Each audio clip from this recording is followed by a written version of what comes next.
Qardaşım pul para da yoxdur, neyniyəsən? Sən bəzən uşaqlara da deyim sən axşam görüş. Hansı pul var? Dün əşyə girdim oradan oldu. Belə sən ağlında bir şey var. Prosto andır bilərsən. Ya Özü xəstəliyə vura bilərsən yoxsa ben niye vurmuram? Ben tanımıyorum. Akşam qardaşım yəni bu 10 manata neçə kapsent olsa yaxşı. Ben o günə 5 manat biz sosial eksperiment çəkirik o qadınla. Gördünüz o xəstə uşaqları.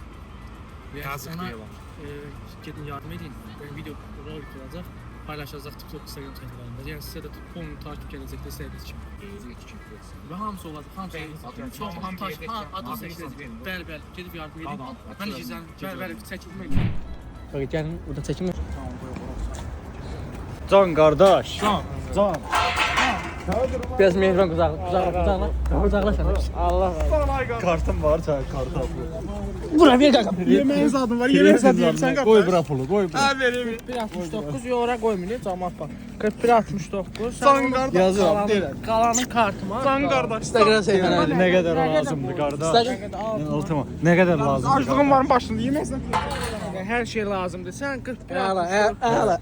Əla, idi gəl. Qarda gedin. Axşam futbol.